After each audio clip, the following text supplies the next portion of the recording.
Decadê.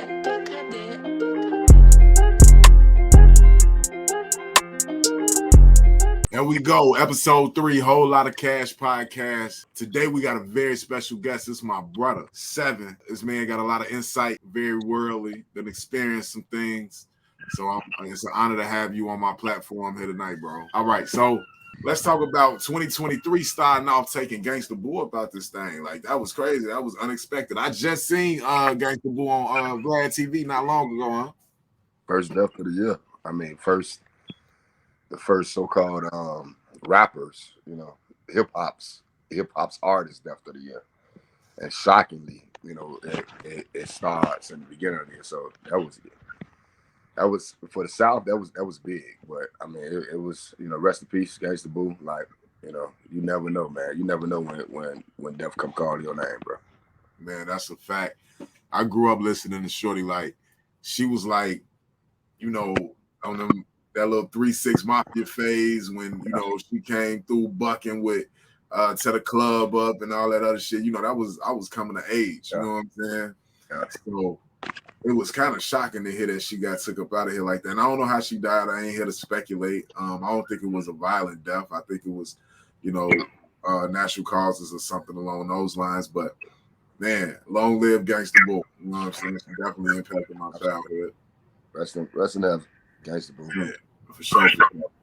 Man, and look, 2023 is the beginning of the year. It's a sense of renewal. You know what I'm saying? And everybody got goals and resolutions. Everybody talking about how they gonna work out and eat better and stop smoking and all these positive changes. Man, you got any positive changes on your horizon?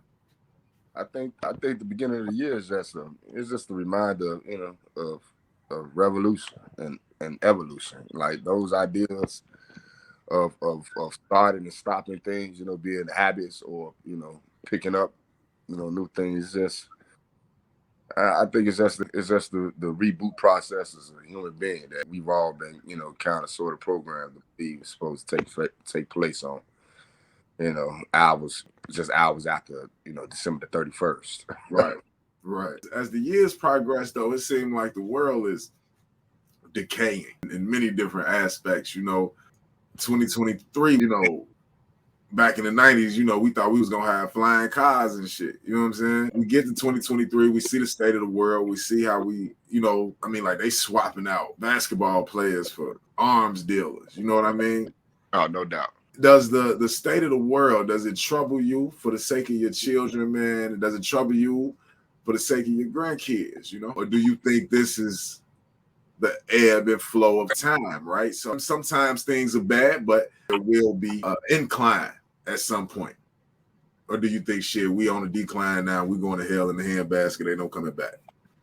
I mean, history is dealt humanity, man, all kind of blows. The so-called normalcy of violence in this day and age, or tragedy, it can't compare to 50,000 soldiers being sucked up in the Red Sea. You know what I'm saying? By an act of God. You understand what I'm saying? Right. Or hundreds of tens of thousands of troops being slaughtered and killed and in Fallujah, by the U.S. government in just a matter of hours. You know what I'm talking about? So it may seem a bit Armageddon-like, to some people, that the signs of the times are upon us, but in actuality, death is a business, man. Death has been a business just as much as life's a business. You know what I'm saying? So, it's the dichotomy of life, dude. With death there has to be, with life there has to be death. Right.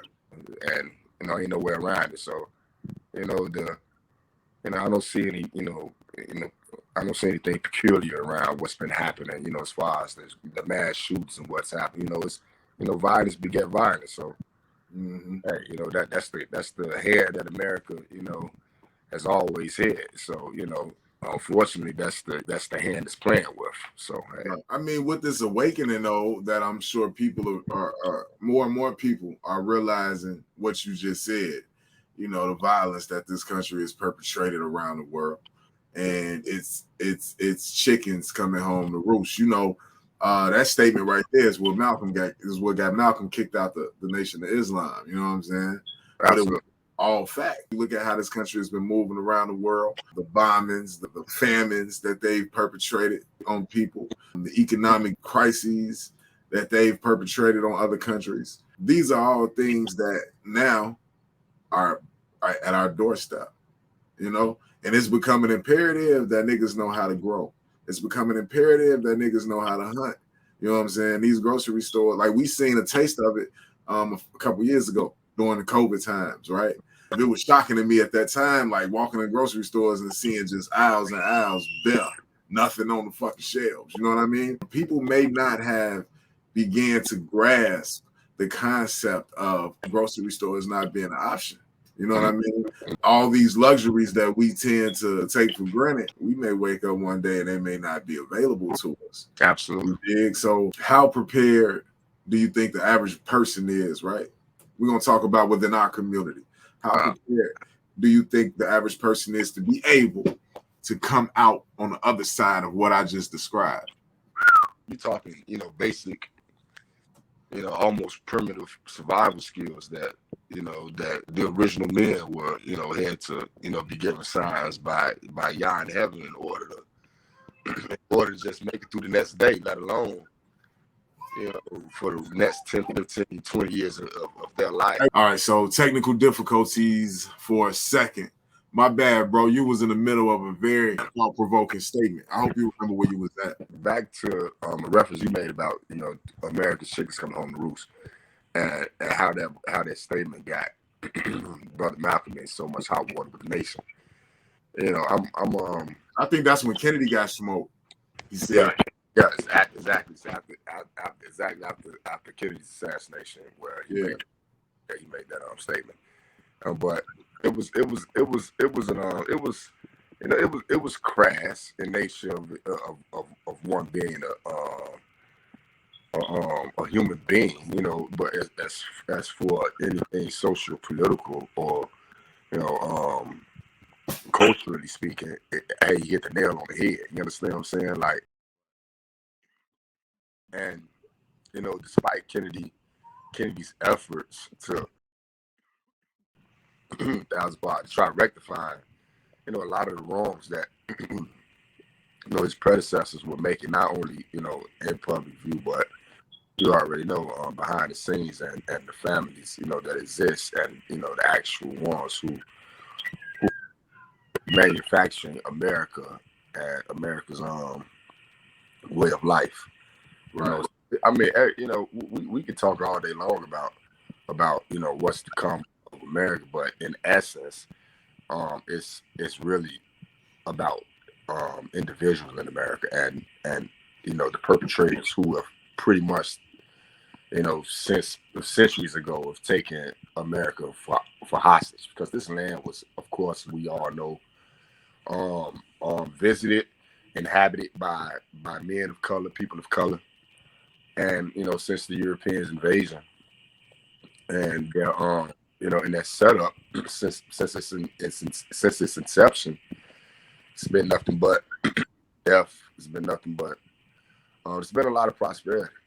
Yeah, it's been a lot of prosperity, but it's been the downfall of other cultures. I mean, remember that the Revolutionary War was essentially, you know, breaking off from, you know, their mother continent, you know, because different, you know, they had different virtues, they had different outlooks, perspectives about, you know, religious beliefs, you know, so forth and so on. Right. And it comes down to Christianity, you know, quote unquote, and, you know, its inception, you know, with, you know, as early as Europeans and them coming over here in America and settling, you know, is something in and of itself. But it's special, man, to be alive even in 2023 with the mentioning of Gangsta Boo, along with soccer player Pele, you know, one of the greatest black football / soccer player to have ever, you know, graced the soccer field. So dig it, right? And I don't know if I'm gonna get some backlash about this, right? Yeah. But I come right off that 9, bro. So I ain't know nothing about Pele. I ain't know nothing about soccer players. Like I grew up, I knew all about MJ. You know what I'm saying? I knew about Patrick Ewing. You know, I know about them guys. I know about LeBron. I know about them guys, but I don't know. And to this day, nigga, I can't tell you a current soccer player. Is how many black folks, I'm talking about American black folks, knew Pele. Like, I really felt like I was left out of that because I didn't know who Buddy was. I had never heard of Buddy. So was he one of the best, or was he like just one of the big, like what was to him? Yeah, he's pretty much considered the GOAT. Pele to soccer is what Michael Jordan is to basketball for the most part. Okay. I mean, but that's all cultural relative with soccer. It's like you mentioned how you come off the 9. I'm right down the street from them, and of course, one thing about our zip codes, the social scientists and social scientists dwell on, and how they make statistics is our area codes, our zip codes. So they cater and visually, program whatever they want to through algorithms. Algorithms didn't just pop up yesterday. They've been around, eons ago. You understand what I'm saying? Like the aqueduct of information from sender to from Cindy from sender to Cindy. You understand what I'm saying?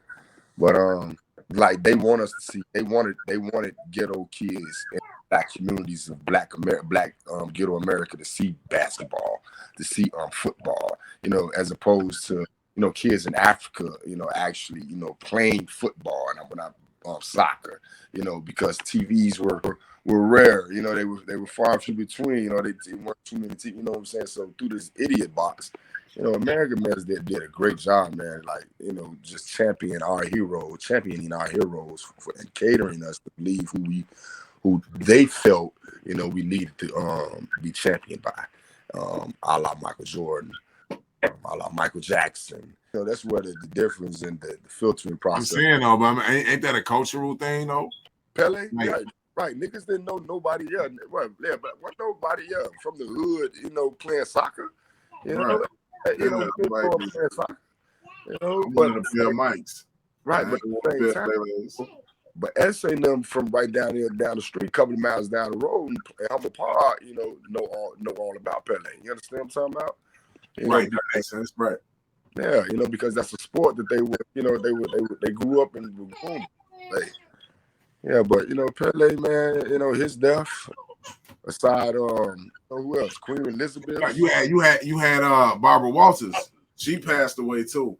Now I remember as a shorty, 2020 was actually like one of the first news programs that I actually took interest in. You know what I'm saying? In my preteens and in my teens, however old I was. So I kind of like grew up watching Barbara Walters, and likewise, 2022 snatched her up out of here right before the exit, huh?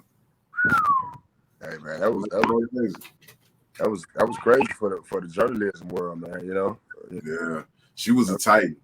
Yeah, I remember she interviewed Farrakhan. She interviewed the minister. Yeah, and that was an interesting dynamic to watch. You know what I mean? Rest in peace, Barbara Walters, for her impact on society. She, broke the glass ceiling as far as women journalists industry, and she had a profound man impact, man, on journalism in and of itself. As far as I can understand, Yeah, it's crazy, man. Rest in peace, Barbara Walters. You know what I wanted to talk to you about? Yeah, that YSL shit, right? Yeah, because we got different opinions when it comes to criminality. I mean, not really different opinions. I just think we got different viewpoints at it when it comes to criminality. No doubt. So you got a young brother that was on the top of his world for sure. You understand? And now he's facing life with no bond. No doubt. All his team, all the slimes, they all seem to be copping out. They all seem to be taking deals. The most notable one would be Gunna, right? Gunna is the most notable one. And he took what's called an Alfred plea, right? Do you know what that is? I don't know. This is the second, third time I've heard since you said it. But I haven't looked at it. I haven't researched it.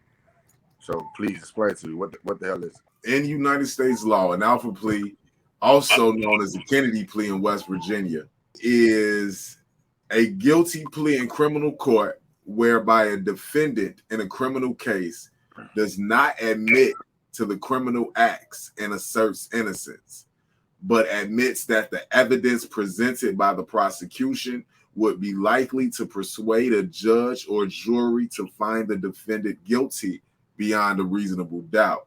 This can be caused by circumstantial evidence and testimony favoring the prosecution and difficulty finding evidence and witness that would aid the defense. So basically what I'm getting is an alpha plea is, yo, I'm copping out. I'm pleading guilty, but I ain't saying I did this shit.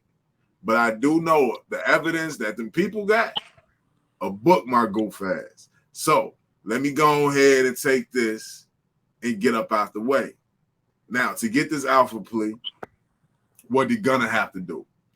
Gonna had to, in open court, say, yeah, YSL is a gang. Because prior to that, they was maintaining that they was just a music label. It was strictly business. Gonna had to also admit in open court, yeah, I got evidence of criminal, I got knowledge rather of criminal acts that took place in furtherance of this organization, this gang. That to me is ratting. That to me, to be honest with you, is punishable by the most extreme measures, because you are not an innocent bystander that got caught up because you was happened to be in the wrong place at the wrong time. You are not a square who don't know nothing about nothing and just so happened by fate ended up in this situation. You are a member who talk this gangster shit in your music, say you lived it in your lifestyle. That should not be acceptable. And that's just how I feel. And to me, it doesn't have to be complex, like with the whole 6ix9ine shit. It don't gotta be complex. You know, I don't feel like talking about that dude, but what it boils down to is you took an oath. You know what I'm saying? At one point in time, I took an oath. While I was living a certain type of way, I adhered to the boundaries of that oath. You understand?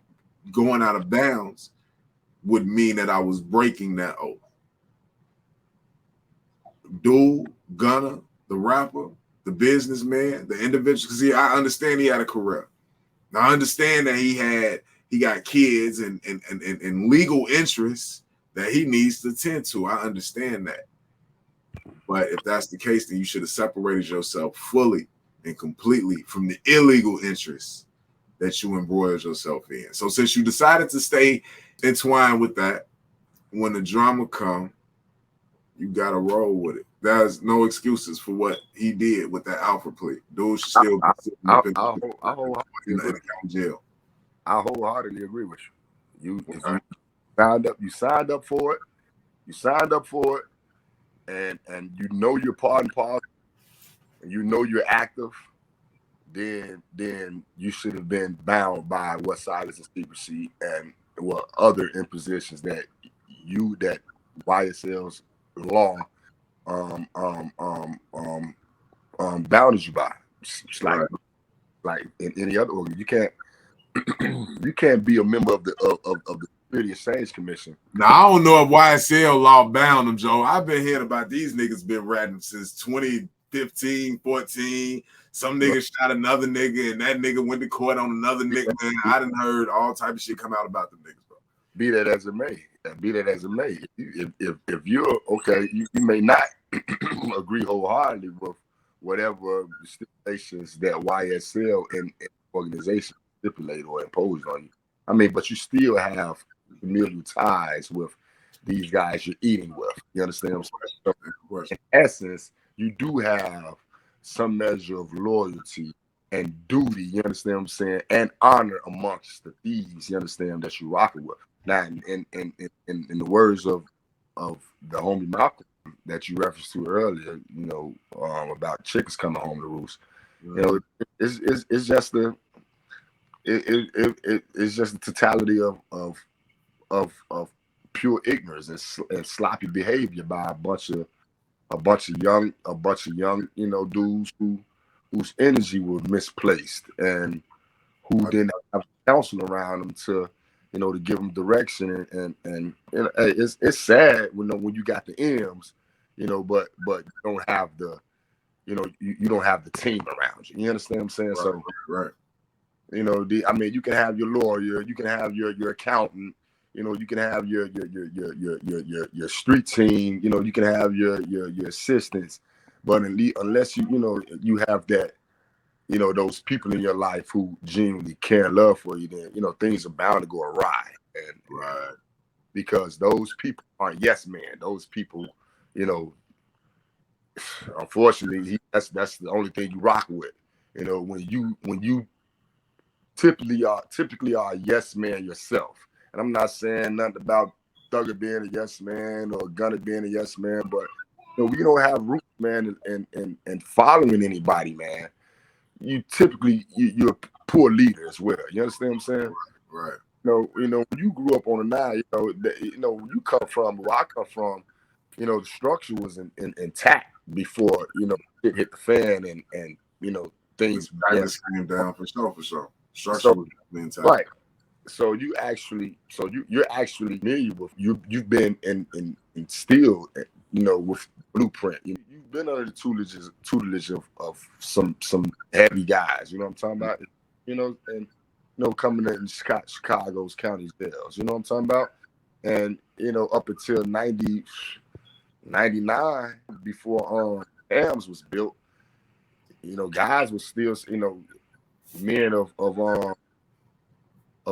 high esteem and high ranking was coming through on places. Yeah.